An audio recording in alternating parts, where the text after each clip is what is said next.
Ao Senhor pertence a terra e tudo o que nela se contém, o mundo e os que nela habitam. Ouviremos agora a palavra de Deus. A palavra de Deus.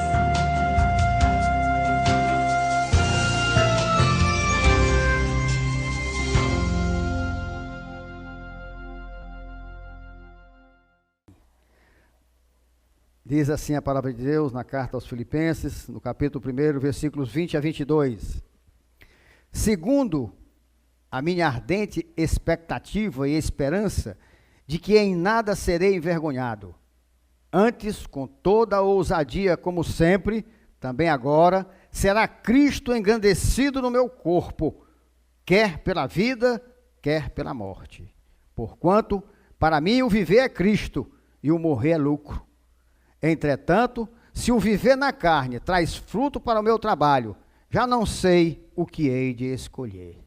Amém. Pode sentar.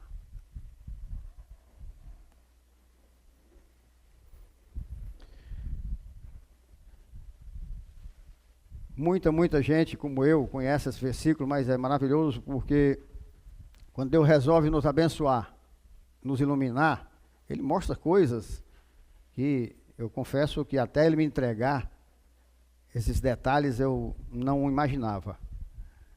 Porque você tem uma tendência de achar frases muito fortes na Bíblia como um jargão e você não sabe o que é que está, no bom sentido, por trás disso. O que é que Deus estava dizendo com aquilo.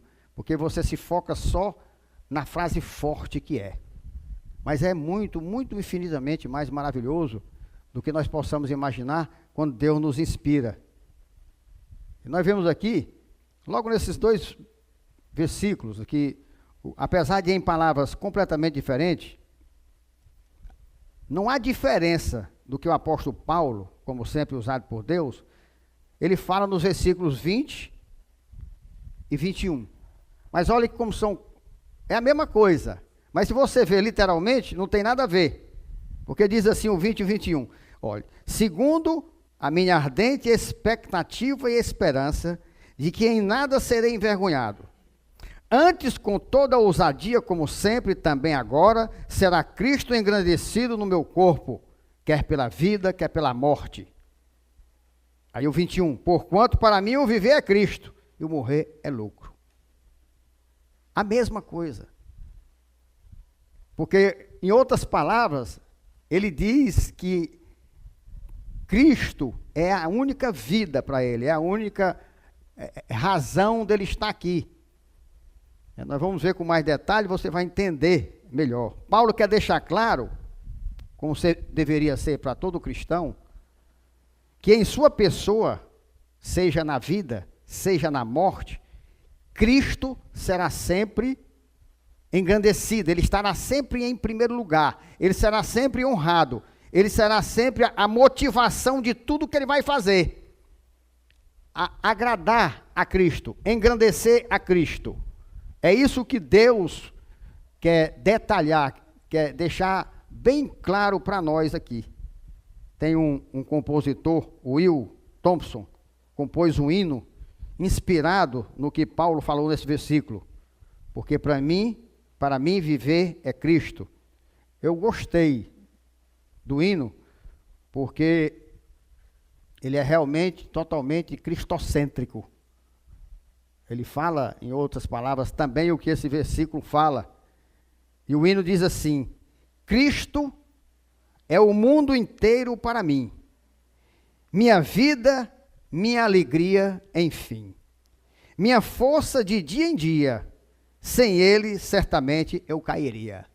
Aí eu diga, pastor Humberto, né, que há tantos anos, né, um homem escreve isso, e ser um hino tão cristocêntrico, tão teológico, né? Quando eu estou triste, eu o procuro, pois nenhum outro me faz tão seguro. Quando eu estou triste, ele me reanima, pois é o meu amigo lá de cima.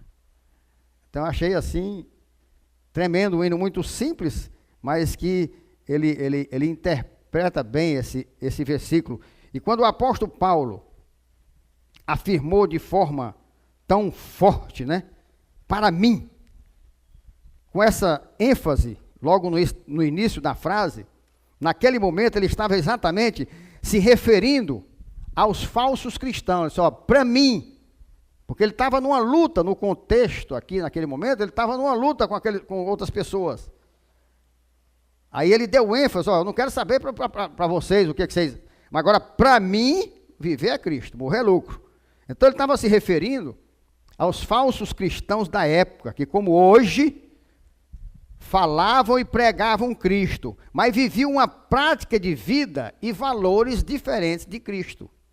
Por isso que Deus usou Paulo para trazer esse versículo. Deus, através de Paulo, nos ensina aqui que a vida do verdadeiro cristão, ela deve ser uma vida cristocêntrica, onde sua real preocupação, seu anseio, sua motivação é que sua vida seja realmente para a honra e para a glória de seu incomparável Redentor.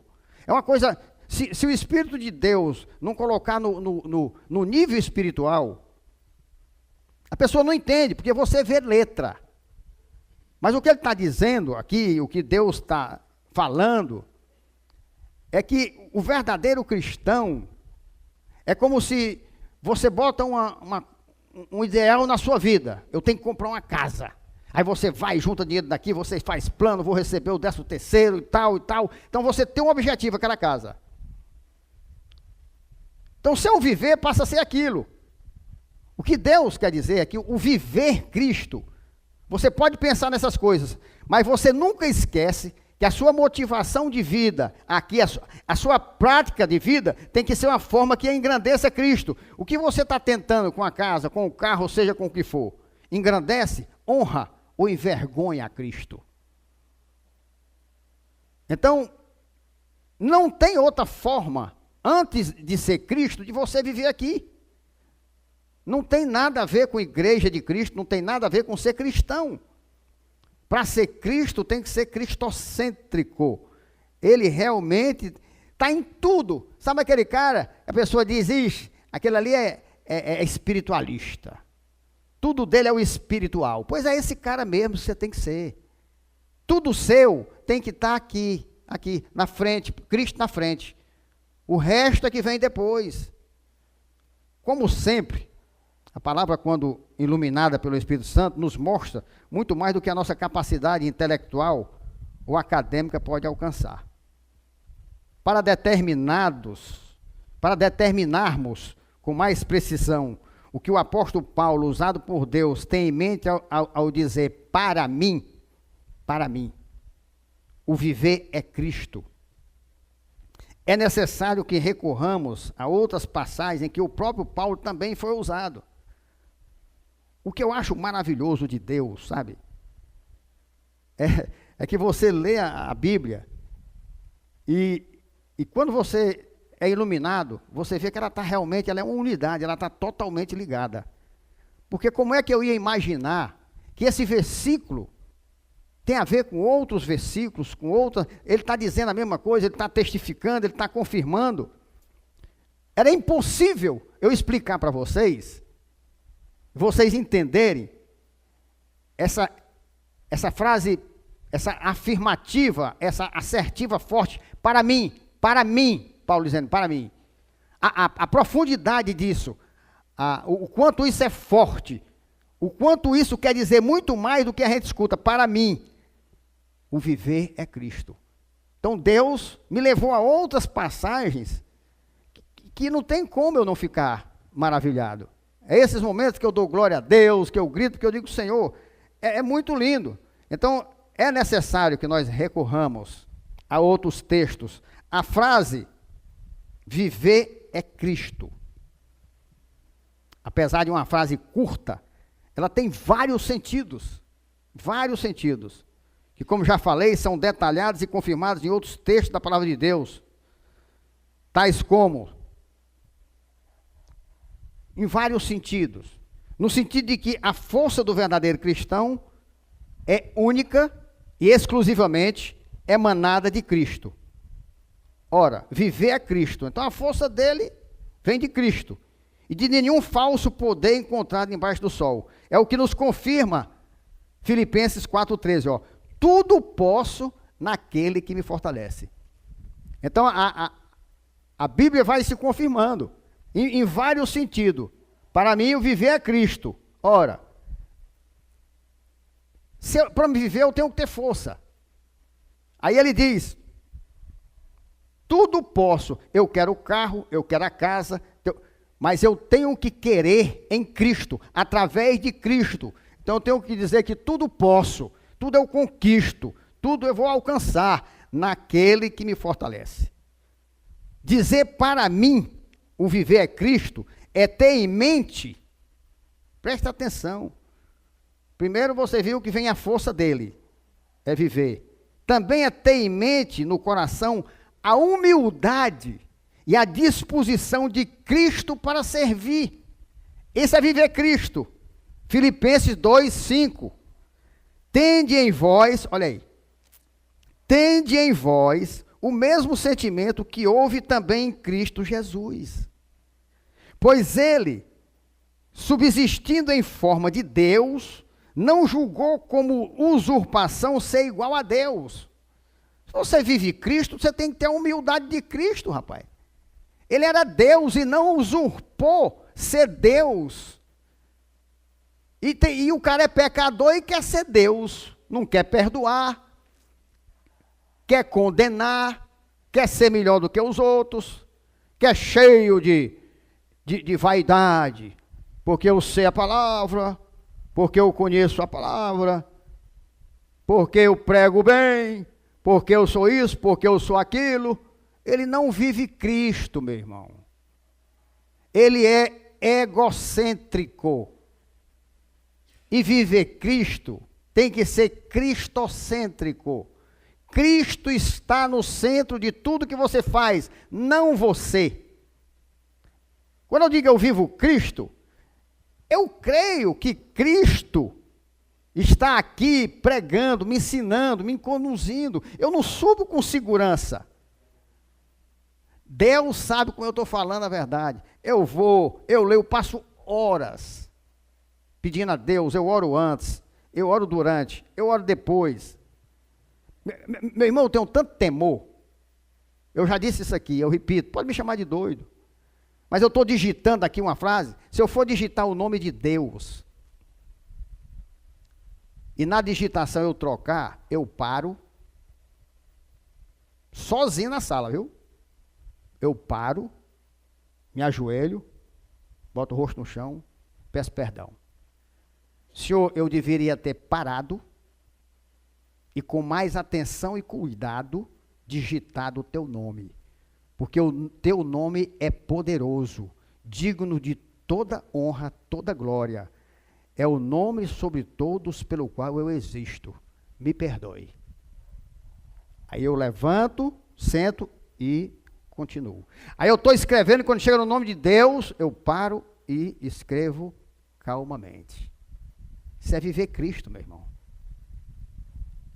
Porque você sabe que Ele está acima de tudo. Você não pode falar, fazer na sua vida o que você quer de qualquer maneira, se você está dizendo que teu viver é Cristo. Que é isso? Como é que você está dizendo que teu viver é Cristo e tu vive desse jeito, cara? Você está vendo o tanto de blasfêmia, de mentira, de heresia que existe por aí nessa sinagoga de Satanás, e o cara está lá achando que é cristão, e que está perdoado, e que está abençoado, e que vai para o céu. Grande decepção ele vai ter no dia, que não tem nada a ver com Cristo. Tende em vós o mesmo sentimento que houve também em Cristo Jesus, pois ele, subsistindo em forma de Deus, não julgou como usurpação ser igual a Deus. Não vou fazer exército desse texto, mas está dizendo o seguinte, que ele veio como homem, porque um homem tinha que pagar pelos outros na carne. Então ele era Deus, mas em momento nenhum ele usou o poder de Deus para não cumprir aquilo que o homem tinha que cumprir. Então ele podia ser Deus, mas não foi Deus, porque por obediência, o acordo dele com Deus era ele não usar o poder dele de Deus. Ele tinha que ir para a cruz e morrer como homem. E o cara é homem aqui e quer ser Deus. E Deus era Deus e foi homem. E o cara é homem pecador e quer ser Deus sem pecado. Esse é que é o problema. E os pastores de bode, nessa sinagoga de Satanás, que não sou eu que digo, é Jesus, prega essa mentira. Que você pode dizer que viver é Cristo e vive de qualquer maneira. Quando a vida de Cristo foi uma vida de santidade, uma vida de exemplo, uma vida de honra. Você quer viver Cristo? Você quer dizer, para mim viver é Cristo? Pois Cristo, antes, a si mesmo se esvaziou, assumindo a forma de servo, tornando-se em semelhança de homens. Você está vendo o que eu falei aqui? Ele era Deus e se tornou humilhantemente homem.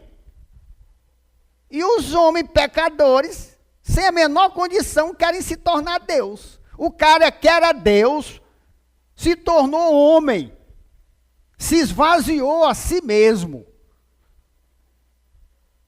Os outros aqui querem se encher, eles se enchem. Como se Deus precisasse dele, como se Deus precisasse de mim para pregar, como se Deus... Eu não preciso de ninguém, meu irmão. Nós é que precisamos de Deus. Eu vou, eu preparo, passo horas, eu oro, eu subo aqui suplicando. A última atitude que eu faço antes de descer é me ajoelhar e pedir, Deus fale, me use, Senhor. Deus, eu não sei, se o Senhor não falar, eu não vou conseguir fazer com que eles entendam e alcancem o coração deles. Por mais letra, por mais que eu saiba o que eu fiz, eu não venho confiando em mim. Eu não venho, Deus sabe como eu subo aqui, confiando só nele, que ele fará. Porque se eu digo que meu viver é Cristo, tem que ser viver ele, não eu. Antes assim mesmo se esvaziou, assumindo a forma de servo. Sabe o que é servo aqui? Escravo. Escravo. Tornando-se em semelhança de homens e reconhecido em figura humana. Você já pensou? Semelhança a homem em figura de homem. Tornou-se conhecido em figura de homem. Um Deus poderoso que desceu do céu, ficou conhecido como figura humana. É a Bíblia que está dizendo. A si mesmo se humilhou. Está vendo? Você está vendo quando Deus dá o contexto, quando Deus ilumina, um texto que você já leu, releu, ele fica completamente diferente, ele fica maravilhoso, ele fica profundo, ele fica valioso. Você parece que está lendo a primeira vez na Bíblia aquilo ali. Eu me maravilho lendo agora. Lógico que eu já vi, lógico que eu preparei, mas se renova. Quando é Deus que faz, se renova. A si mesmo se humilhou, tornando-se obediente até a morte, e morte de cruz, meu irmão. Pastor, por que tornando-se obediente até a morte e morte de cruz? Porque a morte de cruz era a mais vergonhosa que tinha, era para os piores bandidos, era para a pior escória que tinha, era a morte mais amaldiçoada que tinha. O cara não podia ser morto de maneira mais vergonhosa do que na cruz. Por isso que diz aqui, obediente até a morte, e morte de cruz, não foi uma morte qualquer não. Foi a mais vergonhosa que um homem poderia ter. Deus esvaziou-se, em forma de homem, se submeteu a essa morte. Pelo que também Deus, olha aí, o exaltou sobremaneira, e lhe deu o nome que está acima de todo nome. Aí, devido a isso, ele honrou a Deus, obedeceu, cumpriu o pacto da redenção. Aí Deus exaltou a ele e deu o nome acima de todo nome, para que ao nome de Jesus se dobre todo o joelho, nos céus e na terra e debaixo da terra. E toda língua confesse que Jesus Cristo é o Senhor, para a glória de Deus Pai. Isso é viver Cristo, meu irmão. Para mim viver é Cristo, você vive assim? Você pelo menos reconhece que você é homem pecador? Ou você é homem pecador e quer ser Deus, como tem um bocado aí, de apóstolo e outros bichos aí, que querem ser Deus, uns imundos, mercenários, filho do Deus Mamon, compradores da fé do povo. É simplesmente abominável o que se prega e o que se faz do evangelho aí hoje. Agora, quando ele diz aqui, para que ao nome de Jesus se dobre todo o joelho nos céus, na terra e debaixo da terra, e toda língua confessa que Jesus Cristo é o Senhor, para a glória de Deus Pai. Isso aqui vai ser no dia, o cara vai para o inferno. Todo mundo vai dobrar o joelho, confessar que Jesus é Senhor. Quando chegar lá no dia do juízo, o cara já está no inferno. Aí quer dizer, pastor, que mesmo o cara que vai para o inferno, antes dele entrar no inferno, ele vai. É por isso que tem ali, haverá choro e ranger de dente, com ódio. O cara com ódio de Jesus. Aí vai se dobrar, se ajoelhar, vai dizer que Jesus Cristo é o único Senhor. Aí se levanta e vai para o inferno. E nós já dizemos aqui com alegria, vamos dizer lá, do mesmo jeito, com muita alegria, com muito gozo, vamos se dobrar e confessar. Só que nós vamos para a direita do Pai, vamos para outro lugarzinho, não é o lugar que eles vão, não. O coração do verdadeiro cristão jamais é egocêntrico, mas é totalmente cristocêntrico. E viver Cristo é conhecer a Cristo com o conhecimento da experiência cristã. Olha, Filipenses 3,8, sim, deveras considero tudo como perda, por causa da sublimidade do conhecimento de Jesus Cristo, meu Senhor, por amor do qual perdi todas as coisas, e as considero como refúgio para ganhar Cristo. Está aqui eu, meu irmão. Porque como Paulo, para mim viver é Cristo. Fora dele, a coisa mais valiosa para mim vai virar refúgio. Eu não quero, sem Cristo eu não quero, que Deus tenha misericórdia de mim e me sustente. Sim, deveras considero tudo como perda, por causa da sublimidade do conhecimento de Cristo Jesus, meu Senhor. Por causa da sublimidade, sabe? É sublime, não é direto, não é uma coisa palpável, não é uma coisa que eu tenho a garantia, é pela fé. Eu estou trocando o que eu vejo, e eu amo, pelo que eu não vejo.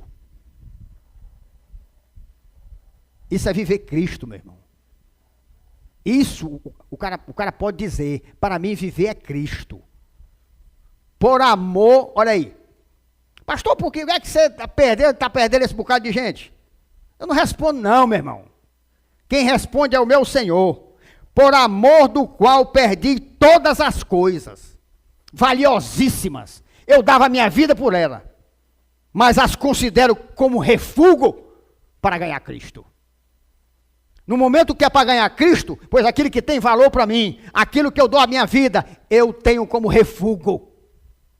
Que Deus me sustente assim, que Deus me dê essa graça, essa força, para que eu não venha cair amanhã, e ceder.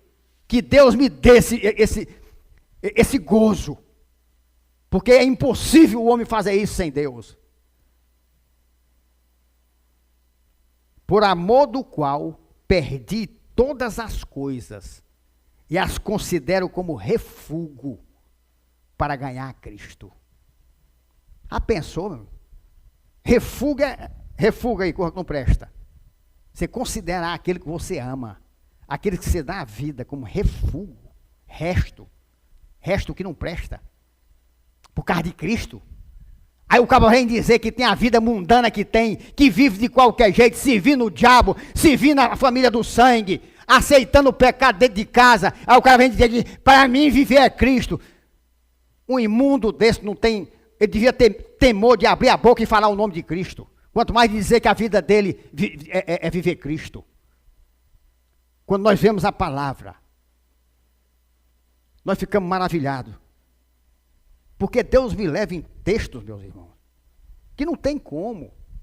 É uma perfeição muito grande. Isso aqui, sem homem inteligente, passava anos para conseguir compilar, para conseguir juntar e dar uma sequência tão perfeita. Tem não, meu irmão. Só o Espírito Santo de Deus. Então, viver Cristo é não ter trapo de imundícia, não ter justiça própria, mas literalmente revestir-se com a justiça de Cristo. Filipenses 3,9. E ser achado nele, em Cristo, não tendo justiça própria, que procede de lei, senão a que é mediante a fé em Cristo. A justiça que procede de Deus, baseada na fé. O que foi que eu falei aqui? Eu não quero justiça minha. Eu quero a justiça que procede de Deus. Baseada em quê? Na fé que eu tenho que Deus é meu juiz, minha justiça. De Sequenu e Yavé. Eu vivo Cristo. Ele é minha justiça. Eu não tenho que fazer justiça própria, não. Eu não tenho que ter ódio de ninguém, não. Eu não tenho que estar tentando matar ninguém, não. Eu tenho Cristo, Ele é a minha justiça. Se eu sou achado nele, achado em Cristo, para mim viver é Cristo. Então eu sou achado nele. Se eu sou achado nele, eu vivo não tendo justiça própria. Porque não mais vivo eu, mas Cristo vive em mim. Não tendo justiça própria, que procede de lei. Eu vejo na Bíblia a lei dizendo, vejo o outro fazer errado, aí eu vou julgar ele baseado na lei. Quando eu tenho que julgar na justiça de Cristo, eu tenho que entregar ele para ele julgar. Ele é a minha justiça, que procede de lei, senão a que é mediante a fé em Cristo. Minha justiça não é procedente da lei, é da fé de Cristo, rapaz. Foi o que eu disse aqui. Quem é o tolo que acha que alguém escapa da justiça de Cristo? Quem é o tolo que acha que alguém escapa da justiça de Deus? O cara vem aqui e abençoado aqui, recebe a bênção de Deus aqui através do pastor, sai, detona o pastor, passa 1 ano, 2 anos, 10 anos, 20 anos, escapou. Escapou? Escapou? Você está muito enganado, meu irmão. Um dia para Deus é como 10 mil anos, 10 mil anos é como um dia. O tempo de Deus é outro. Não é o seu, não. Não tem quem escape da justiça de Deus. Não tem. Sabe o que é falar assim? É o que ele diz aqui, mediante a fé. Eu tenho fé na justiça de Deus. Por isso eu não me preocupo. Não me preocupo. Ah, meu Deus. Se tudo que eu quisesse na minha vida, eu tivesse a certeza de receber, como eu tenho a certeza da justiça de Deus, eu estava feito. Tudo que eu quisesse eu ia receber. Se eu dissesse assim, tu vai receber tudo aquilo que tu crê, como tu crê na minha justiça. Aí acabou-se. Aí, meu amigo, era o que eu quisesse, eu abria a boca e vinha, porque eu creio na justiça de Cristo. Por isso eu não perco tempo em julgar ninguém. Eu não perco tempo em guardar ninguém no meu coração. De jeito nenhum. Quando eu me lembro é para orar, é para abençoar. Mas por quê, pastor? Porque eu creio na justiça de Cristo. Não é mediante a lei que eu conheço, não. É mediante a fé. É isso que diz aqui. Meus irmãos, dizer, para mim, o viver é Cristo, é muito bonito. É muito fácil. Já virou até um jargão na boca dos hipócritas, né? Mas vive Cristo somente aquele que só se alegra em alegrar a Cristo e regozijar-se em Cristo. Filipenses 3:1 diz assim, quanto ao mais, irmão meus, alegrai-vos no Senhor. Ora, rapaz, para você viver na Cristo, então se alegre nele, rapaz. Se alegre nele. Você não tem que se alegrar em outra coisa. Pastor, eu não posso me alegrar com as outras. Pode. Mas você não pode se alegrar primeiramente nas outras coisas. O que ele diz aqui? Quanto ao mais, meus irmãos, com relação às outras coisas, a todo mundo, alegrai-vos no Senhor. No Senhor. A mim não me desgosta, e é segurança para vós outros, que eu escreva as mesmas coisas. É o que eu faço aqui. É o que eu digo para vocês. Acautelai-vos dos cães. Acautelai-vos dos maus obreiros. Acautelai-vos da falsa circuncisão. O que é falsa circuncisão, pastor? Falso cristão. Porque no Antigo Testamento, o homem de Deus era reconhecido pela circuncisão na carne. No Novo Testamento, o homem de Deus é conhecido pela circuncisão no coração. Não é mais na carne. Não há mais derramamento de sangue, porque o único que era necessário já foi feito, o derramamento de nosso Senhor Jesus Cristo. Então, acautelai-vos da falsa circuncisão, daqueles que estão dentro da igreja e não estão com o coração circunciso. Realmente não tem Cristo. Acautelai-vos dos cães. É eu que digo não, meu irmão. É Jesus que está dizendo aqui. Porque nós aqui somos a circuncisão, nós que adoramos a Deus no Espírito e nos gloriamos em Cristo Jesus e não confiamos na carne. Está vendo? Aí sim nós somos da circuncisão. Nós temos o coração circunciso. Por quê? Somos a circuncisão porque adoramos a Deus no Espírito e nos gloriamos em Cristo Jesus. Tu vai ver que eu passo o tempo todo me gloriando em Cristo? Pastor, o que é gloriar em Cristo? Gloriar em Cristo é você dizer o que Cristo faz em você. Eu não estou em pecado porque Cristo me sustentou. Eu estou em pé porque a mão de Deus está me sustentando. É só me gloriando, só me gloriando. Mas em Cristo. Isso é ser cristocêntrico. Isso é viver Cristo. Agora o cara que se gloria, não, porque eu, e não fala de Deus. Não fala de Deus. Aí ele está se gloriando nele. Por isso que você tem que se gloriar em Cristo. Diga o que você tem de bom, o que você está vivendo de bom, mas não esqueça de em cada uma palavra, duas ser Cristo. Aqui começa e aqui termina. Aqui começa e aqui termina. Você começa com Cristo, fala o que tem de bom de você e termina com Cristo. Isso é viver Cristo. Aí você pode se gloriar em Cristo. Vai cair na cilada do diabo aí, rapaz, o cara se gabando aí, rapaz, isso aí é soberba. Não, senhor. Se você não abrir a boca, você não vai gloriar a Cristo. Você tem que abrir a sua boca. Agora, na consciência de quem você é. Davi não podia se gloriar em Cristo? Podia. Em Deus podia. O que ele fez? Matou e adulterou. Mas o que foi que Deus fez com ele? Então tem um homem carne, Davi, tem o pastor Humberto carne, pecador como Davi. Agora tem maravilhas que Deus fez em Davi e faz em pastor Humberto. Esse Deus tem que ser glorificado. Esse Deus tem que ser exaltado. Eu tenho que me gloriar em Cristo. Eu não posso ficar calado. E não confiamos na carne. O que eu digo aqui? Confio não. Em mim? Confio não. Na minha carne? Confio não, meu irmão. Pastor, o que você é? Eu sou fraco, inclinado ao pecado, coração enganoso, corrupto, concupiscência dos olhos, concupiscência da carne, concupiscência da mente, pecado em tudo que é lado. Mas está havendo isso? Está não. Por quê? Porque Cristo está em mim. Pastor, não tem um olhar pecaminoso? Tem não. Até aqui hoje não. Porque Cristo tem me sustentado. Se ele soltar amanhã, pronto, aí cai tudo. É isso, meu irmão. É só nós aprendermos isso. Filipenses 4, a partir do versículo 4, diz assim: alegrai-vos sempre no Senhor. Olha aqui. Outra vez digo, alegrai-vos. É no Senhor, meu irmão. Alegrar no Senhor quer dizer felicidade plena. Alegrar no mundo quer dizer alegria passageira. Alegria passageira, o cara toma um porre e fica alegre, fica rico, fica tudo, né? Quando você acaba, toma uma ressaca. Toma uma ressaca. Agora Deus não. É plena.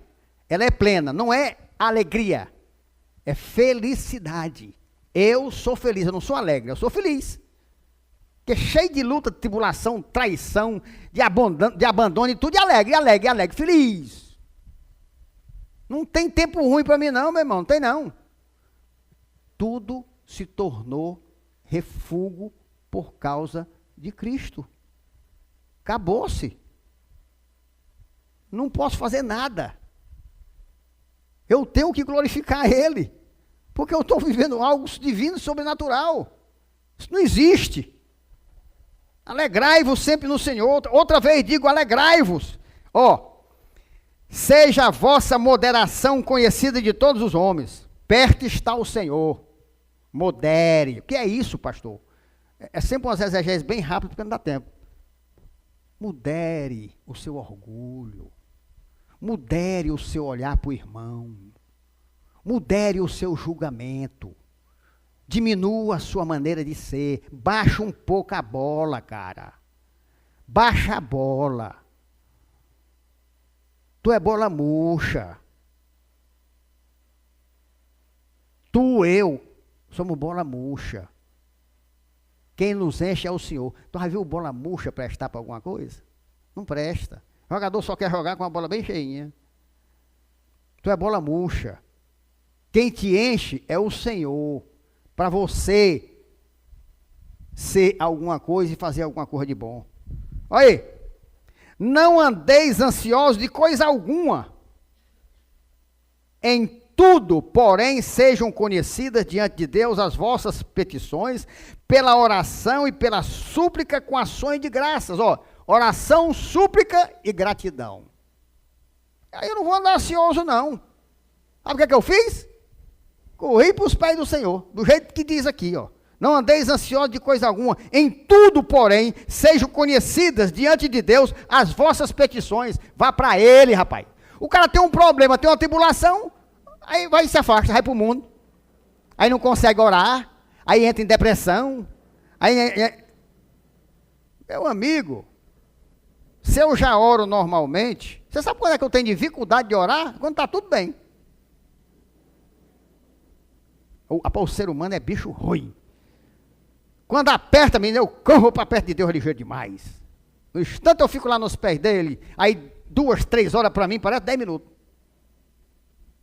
E o caba quer viver sem conversar com Deus, quer viver sem orar com Deus. Ele não leva as petições dele pela oração, pela súplica, com ações de graça, com gratidão, depois de recebido.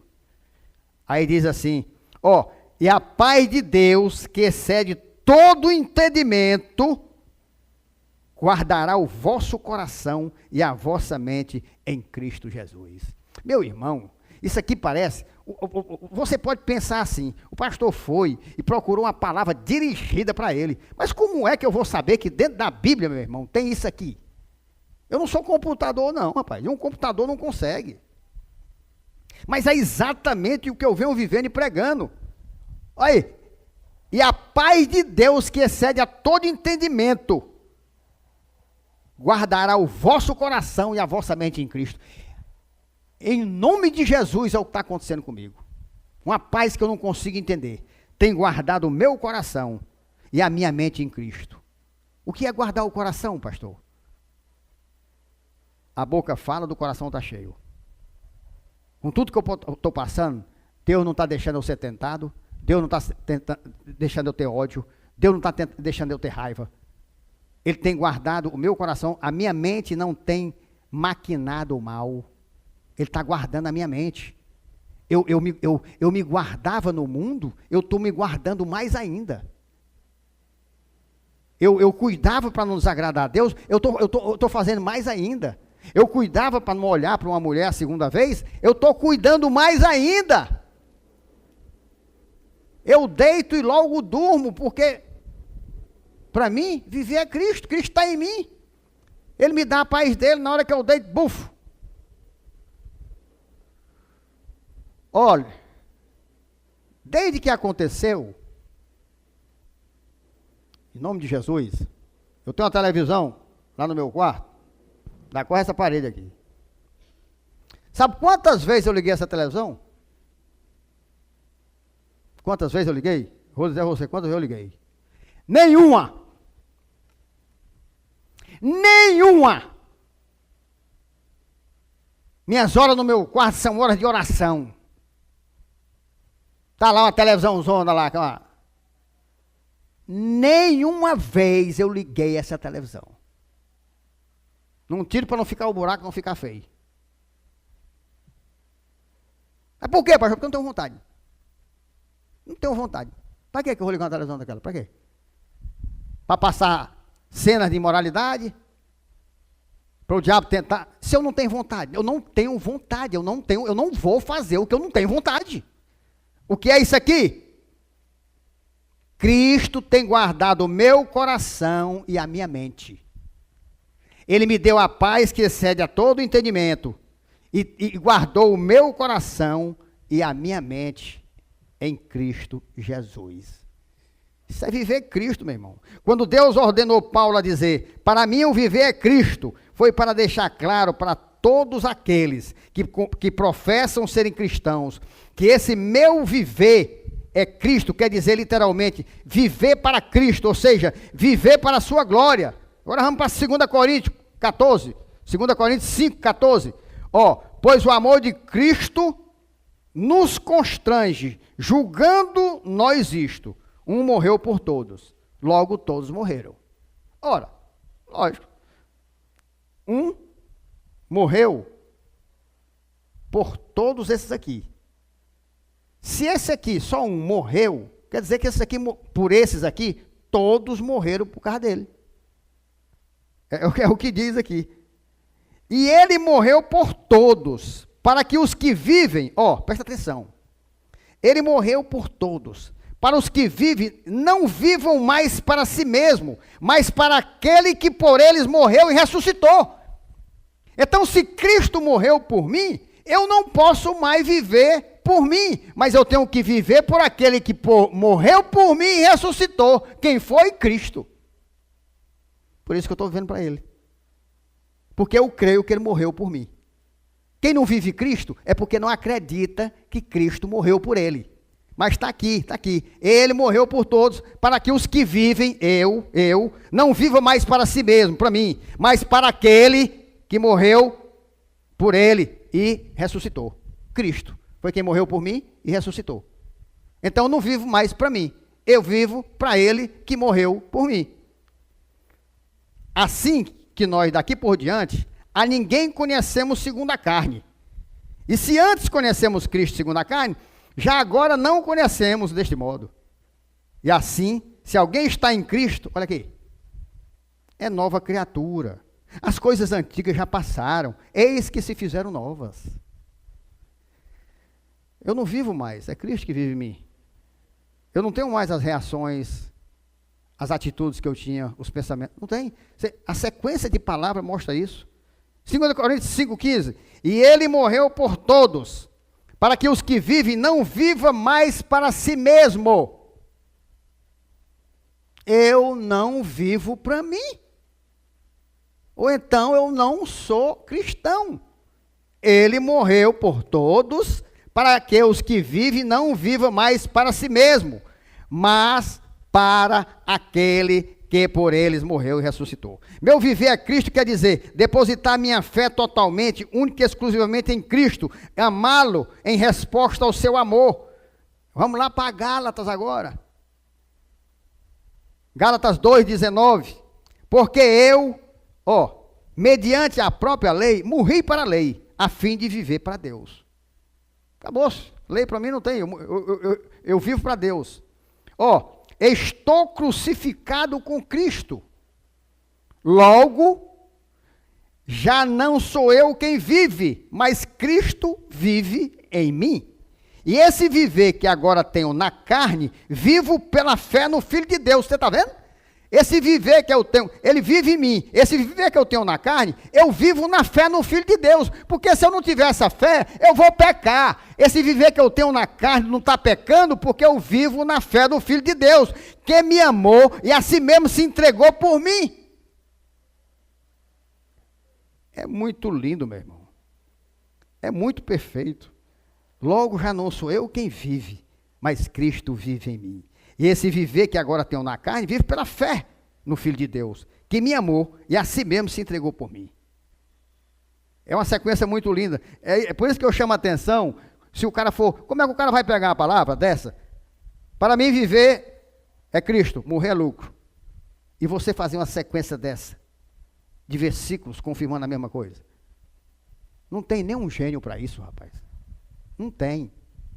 Não tem, só o Espírito Santo de Deus pode fazer uma iluminação dessa aqui.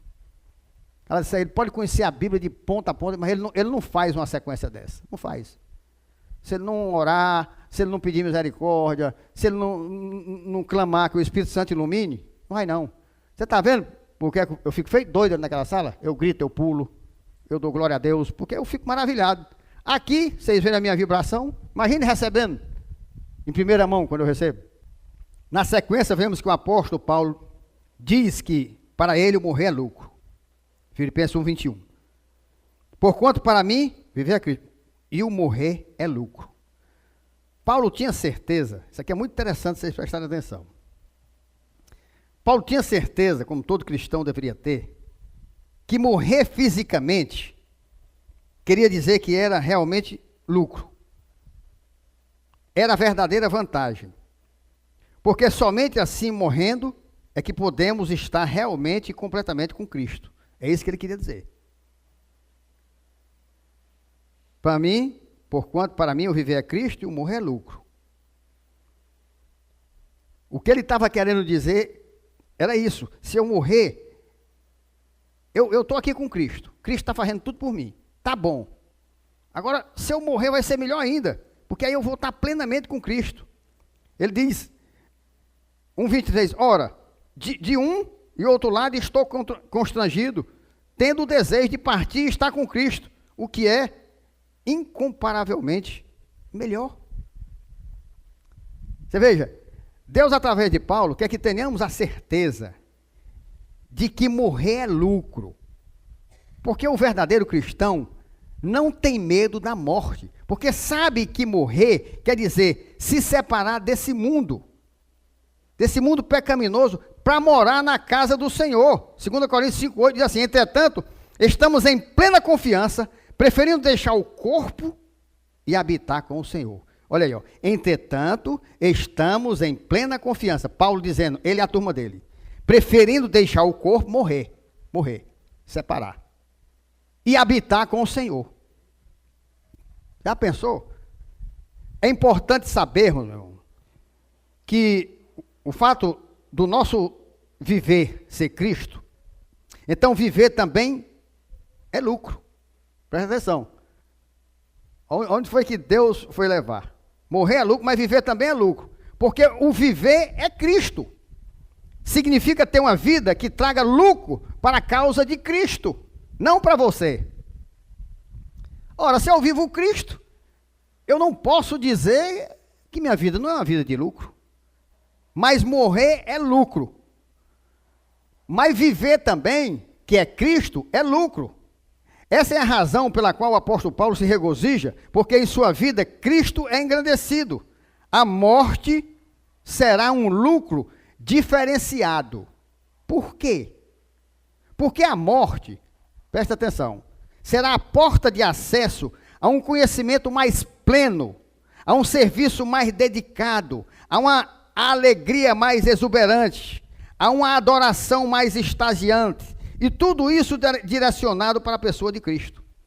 Então, seguramente, se Cristo é engrandecido em nós, quando ainda vivos, será ainda muito mais engrandecido após nossa morte. Vamos ver 1 Coríntios 13:9. Olha aqui, ó. Prestem atenção nesse texto. Porque em parte conhecemos, agora, em parte conhecemos. E em parte profetizamos. Falamos da Bíblia, né? Olha aí, ó. Quando, porém, vier o que é perfeito, quando Cristo voltar, então o que é em parte será aniquilado. Aí eu vou ser eliminado. Quando eu era menino, aí ele dá uma comparação, ó. A sua vida aqui e quando Cristo voltar.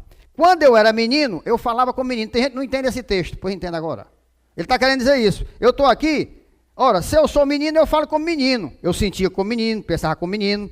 Quando cheguei a ser homem, desisti das coisas próprias de menino. Quando eu conheci Cristo, aí eu disse, não, rapaz, agora eu não sou mais criança não, cara. Não, meu viver é Cristo, morrer é lucro. Ele faz uma comparação. Se eu era menino antes, eu tinha que pensar como menino, gostar das coisas de menino. Agora, se eu passei a ser homem, não, eu deixei as coisas de menino. Agora eu vou querer as coisas de homem. Porque agora nós vemos como em espelho, obscuramente. Ó, eu não vejo Cristo, eu vejo como um espelho. Eu não vejo, é obscuramente. Então, quando ele voltar, nós veremos face a face. Você está vendo? O que tem a ver esse texto com viver é Cristo e morrer é lucro? É exatamente isso. Viver é Ele, mas eu vivo Ele pela fé. Eu vejo obscuramente. Mas quando eu morrer, eu vou ver face a face, meu irmão. Vai ser pleno, vai ser total. Agora, conheço em parte, então conhecerei como também sou conhecido. O que é isso, pastor? Agora conheço em parte. Sim, eu só conheço em parte. Então, conhecerei como também sou conhecido. Isso aqui ele está dizendo o seguinte: eu vou conhecer a Cristo como Cristo me conhece. Então, eu conhecerei a Cristo como sou conhecido por Ele. É isso que ele está dizendo. Então, se ele não mostrar, se ele não der, a gente não entende, não adianta. Deus garante através de Paulo que a morte, ao contrário do que muitos pensam, ela não é perda. Ela é lucro, porque traz a nós mais de Cristo e leva mais de nós a Cristo. Você viu? Eu conheci em parte. Eu vi obscuramente, agora está perfeito, eu vejo face a face. Agora, eu conheço Ele, da morte, como Ele me conhece. A maioria que se diz cristã, contrariando a palavra de Deus, tem pavor, tem medo da morte. Ora, meu irmão, presta atenção aqui, é muito importante. Quem trouxe o medo e a morte foi o pecado. Presta atenção. Se é com sono, dê uma cutucada, porque esse ensino aqui é tremendo. Olha aqui, Gênesis 3:8. Quando ouviram a voz do Senhor Deus que andava no jardim pela viração do dia, esconderam-se da presença do Senhor Deus, o homem e sua mulher, por entre as árvores do jardim. E chamou o Senhor Deus ao homem e lhe perguntou: onde estás? Ele respondeu: ouvi a tua voz no jardim, e porque estava nu, olha aqui, tive medo e me escondi. Está vendo? Então, o medo nasceu do pecado. Presta atenção. Perguntou-lhe Deus: quem te fez saber que estava nu? Comeste da árvore que eu te ordenei que não comesse? Pecou, desobedeceu, não foi? Aí teve medo. Quando pecou, teve medo. Romanos 6:23. Porque o salário do pecado é a morte, mas o dom gratuito de Deus é a vida eterna em Cristo Jesus, nosso Senhor. Então o pecado traz o quê? O medo e a morte eterna para o inferno. Então, quanto mais pecado o homem tem, mais medo da morte também. Porque o que acabamos de ouvir deixa claro que só existe medo e morte onde existe pecado.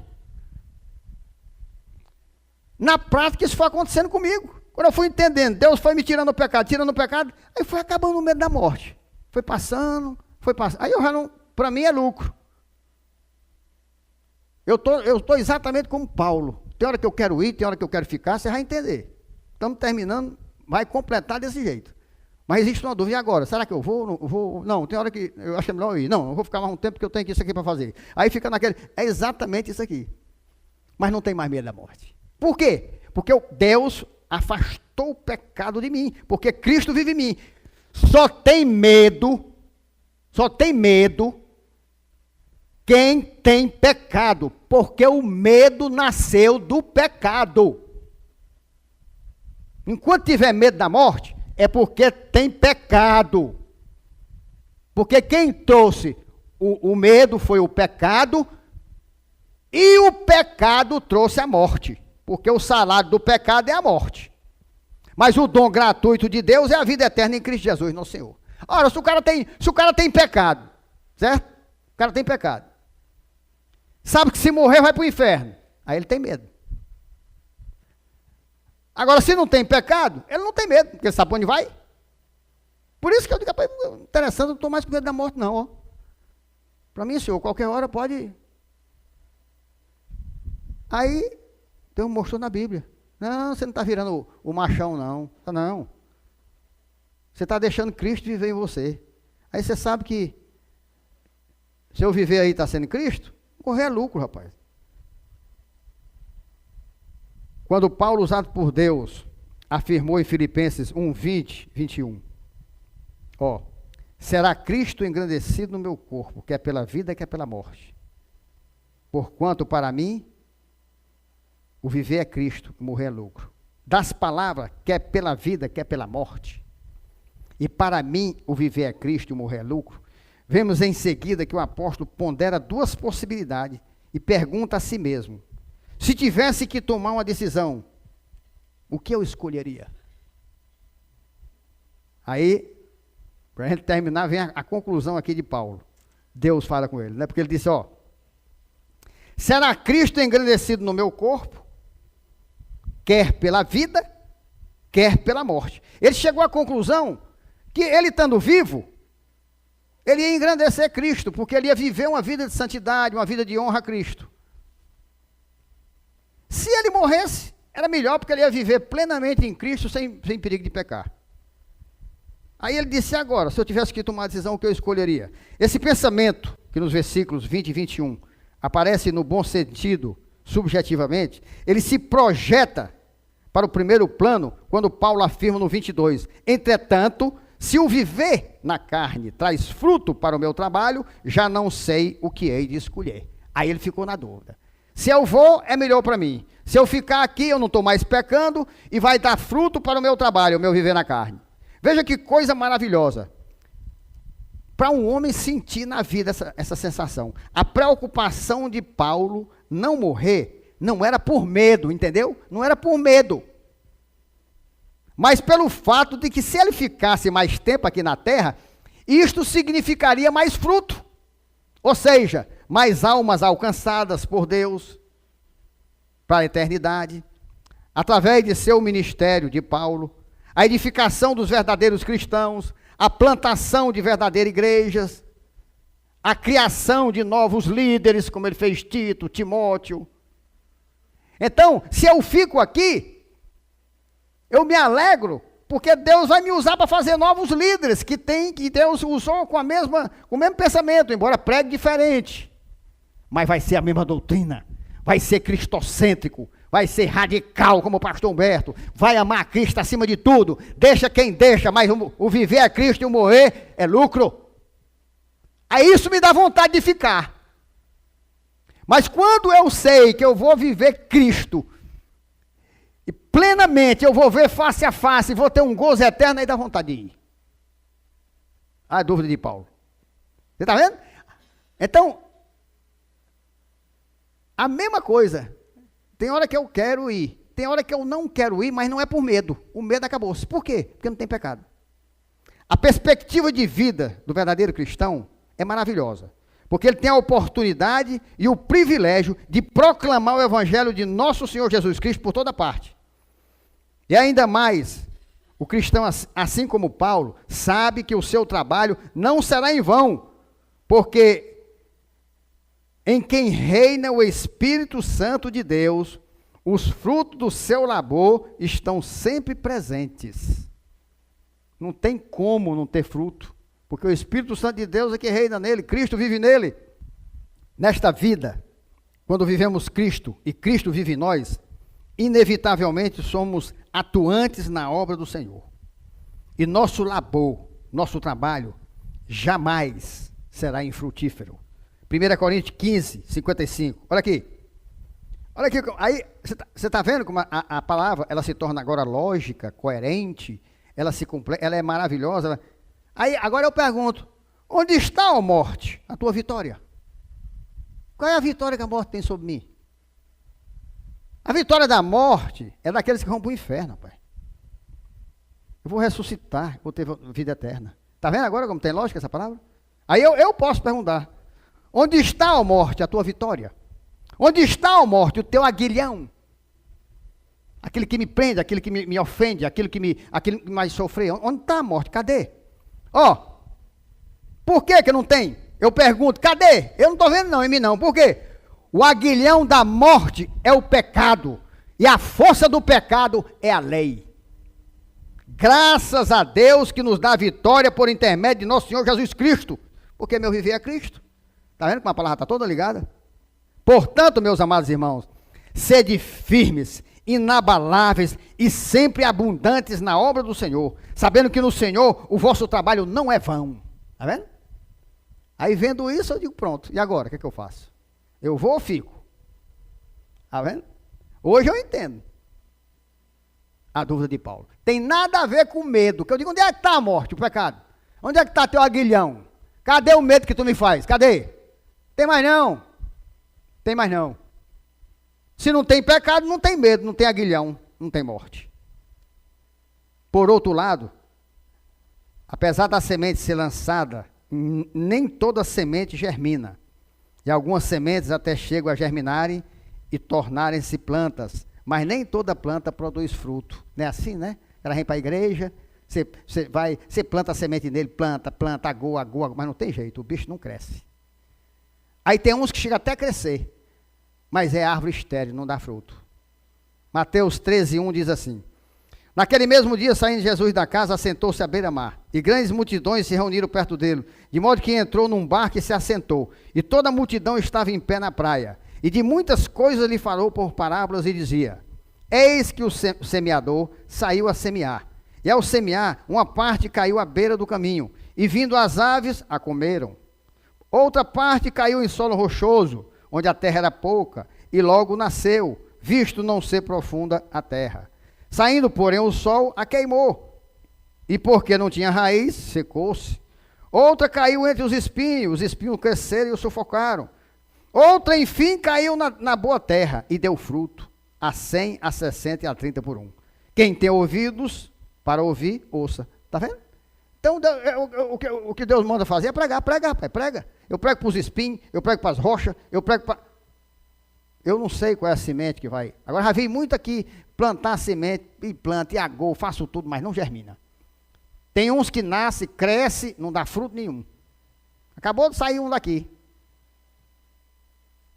Cresceu, ficou velho já, velho. Bicho era velho. Não deu um fruto. Terminou, deu para fora. É exatamente isso. Não adianta. Precisou fazer alguma coisa? Não. Deus faz. Nós vamos nos admirar? Não, meu irmão. Está aqui Deus, Jesus falando. Você joga a semente. Tem uns que nem nascem nessa. O pássaro vem, come. É o demônio, né? Vai, engana. Pai, sai daí, rapaz. Essa siloé, isso aí é uma seita, cara. Isso aí acha bonito e tal. Depois vai-se embora, não vem mais. A outra vai ficando. Mas aí começa a deixar de... Ixi, eu tenho que deixar de trabalhar no domingo, meu dinheirinho no domingo. Aí, ixi, rapaz, tem que fazer aquilo. Aí vai. O cara chega até a nascer, mas aí não dá. O sol é muito quente, as exigências é muito quente. Aí não tem raiz, porque foi muito superficial. Aí murcha, puf, morre. É desse jeito. Existem muitos que se envolvem durante muito tempo com a obra. Chegam até a experimentar tantas coisas, né? Mas em vão. Isso aqui chegou até a diácono. Mas foi em vão. Totalmente em vão. Aliás, eu quero dizer para a liderança, que a liderança viu falar com o pastor, Deus falar com o pastor mais uma vez, né? Ele chegou e disse, não, mas eu estou entregando a diaconia. Não, entregando ou não entregando, isso aí eu ia pedir mesmo. Está saindo de casa, sem razão, sem deixando a família. Agora a igreja não. Agora eu não vou deixar não. Aí Deus chegou para mim e disse, tira ele do emprego do colégio. Aí eu disse, meu Deus, ô Senhor. Pergunta à liderança o que eu disse. Olha, eu vou demitir o rapaz do emprego e quero dizer a vocês que se até 3 meses, não é muito não, se ele ficar 3 meses na igreja, eu vou pedir perdão em púlpito a ele. Quem é que está da liderança do diácono aí? Pastor Júnior e os 2 diáconos ouviram. 3 meses eu dei. Botei para fora. Deu nem uma semana. Mas eu disse para a liderança, ó, se não foi Deus, eu vou tirar do emprego e ele vai ficar na igreja. Aí eu vou pedir perdão em púlpito a ele. Não me envergonho de pedir perdão. Eu não sou Deus. Se foi Deus que falou, Deus vai confirmar. Se não foi, Deus vai confirmar também e eu vou ter que pedir perdão. E o pior é que ele disse na frente da liderança todinha que não saía de jeito nenhum. Aí sabe qual foi a de razão saiu? E por que é que você está saindo? A mulher que tu me deste. Botou a culpa na mulher. Ai, pra lá, demônio. Engana quem, rapaz? Não engana o pastor que é homem, vai enganar Deus. Pode ter cara de Amélia, de Santinho. Pode. A Deus não engana, rapaz. Não resiste, aqui não resiste. E a gente pode ficar em 2, 3, onde tiver 2, 3 no meu nome, ali estou no meu deles. Mas eu vou continuar pregando. E posso perder o que perder, para mim é refúgio para ganhar Cristo.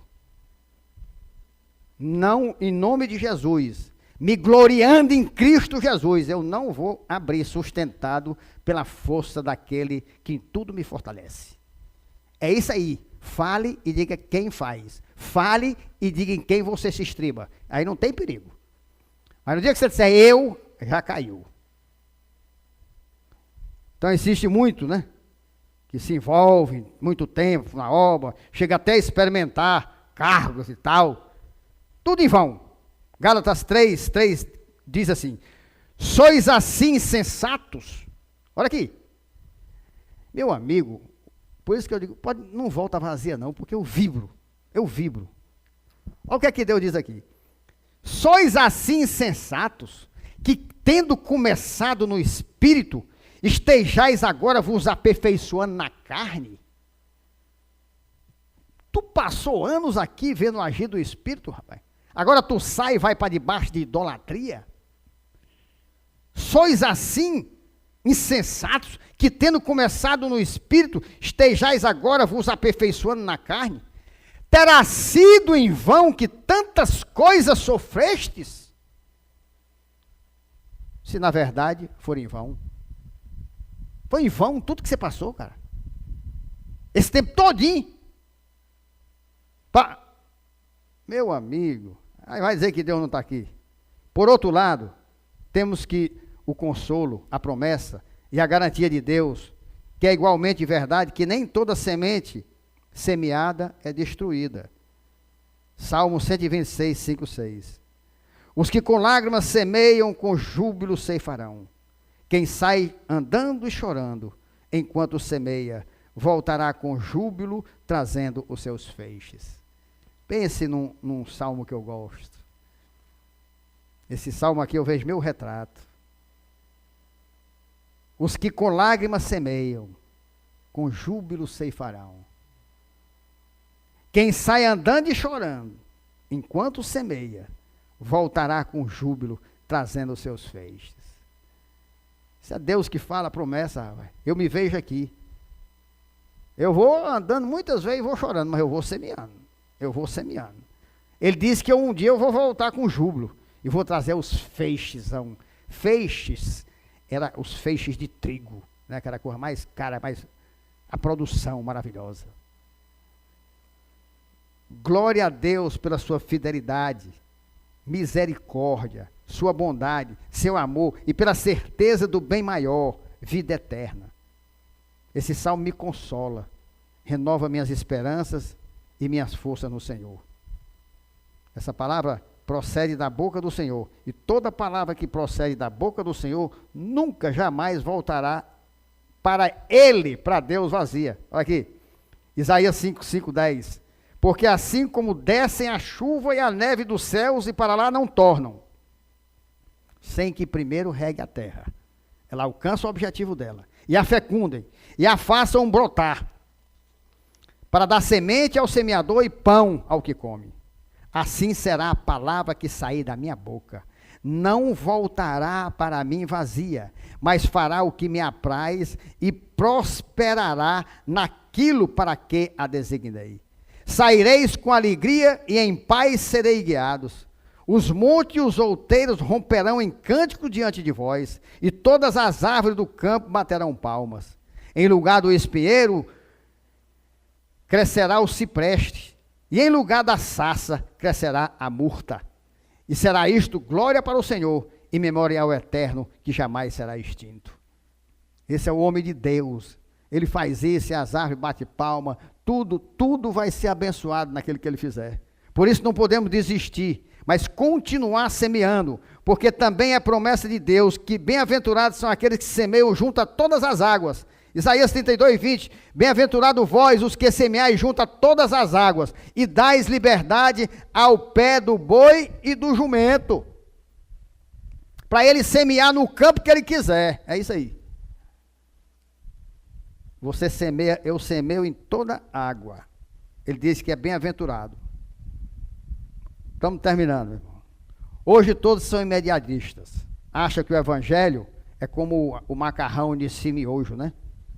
E penso muitas vezes que só porque a semente não cresceu imediatamente, e que a planta não chegou depressa à maturidade, como foi com a planta de Jonas, né? Deus botou e logo fez ela crescer, acham que a semeadura foi em vão. Mas no tempo próprio de Deus, as sementes escolhidas por Deus e lançadas na terra, com certeza germinarão e aparecerão prontas para a bendita colheita. Eclesiastes 11:1 diz assim, ó, lança o teu pão sobre as águas, porque depois de muitos dias o acharás.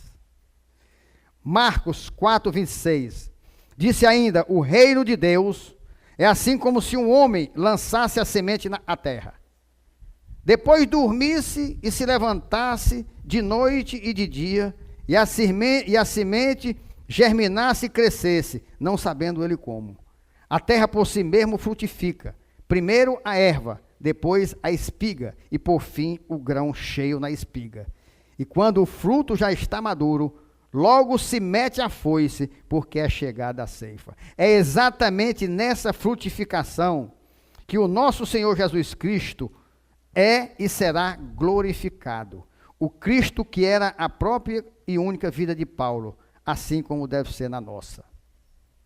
Como ouvimos, era lucro para Paulo viver, porque viver para ele era viver frutificando para a glória de Deus, para a glória de Cristo, está vendo? E viver para os caras é enricar, é viver para ter o carro, é viver para ter a casa, é viver para... Eu não sei como é que pode o cara ter coragem, rapaz, de dizer que é cristão. E o animal vai trabalhar no domingo. Eu não sei como é que o cara diz que é cristão e o animal rouba o dízimo. Se você tem que ver para a glória de Deus, rapaz, isso é o mínimo, cara. Tem muita gente enganada. Tem muita gente enganada. Agora entendemos muito bem porque Paulo termina o versículo 22 confessando sua dúvida quando ele diz, já não sei o que hei de escolher. Meus irmãos, quem vive verdadeiramente Cristo não tem medo da morte.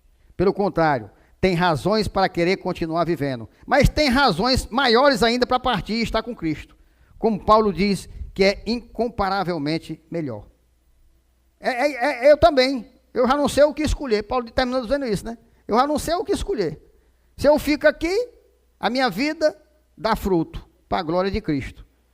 Se eu parto, vai ser maravilhoso. Eu vou ver face a face e plenamente eu vou ter ele como eu tenho aqui, parcialmente.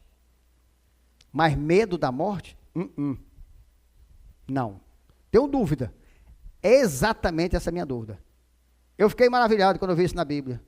Eu digo, Senhor, acho que eu estou ficando doido. Uma semana eu fico doido para o Senhor me levar. Aí na outra semana, eu digo, não, eu tenho que fazer isso, eu tenho que fazer aquilo, eu tenho que treinar um pessoal para ficar aqui na frente, eu tenho que... E aí agora o que é que eu faço? Eu vou ou fico?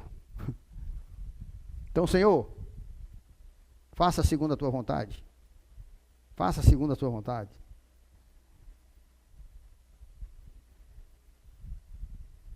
Quem vive verdadeiramente Cristo não tem medo da morte. Pelo contrário, ele tem razões para querer continuar vivendo, mas tem razões maiores ainda para partir e estar com Cristo. Como Paulo diz, que é incomparavelmente melhor. Que o Espírito Santo de Deus, presta atenção aqui nesse final, que o Espírito Santo de Deus nos aperfeiçoe no amor, porque o amor é Deus. Por isso, lança fora todo medo.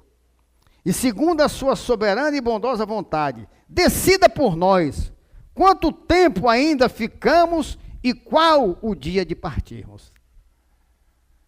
Ele faça isso, Espírito Santo de Deus. Eu não sei. Então, nós entregamos a ti. Decida por nós. Uma coisa eu sei. Nós estamos preparados. E enquanto estiver aqui, o nosso viver vai ser Cristo. Agora, se a gente for, vai ser lucro. Só não esqueçamos nunca, quer pela vida, quer pela morte, seja eternamente Cristo engrandecido no nosso corpo, em nome de Jesus. Amém, amém. Que Deus nos abençoe.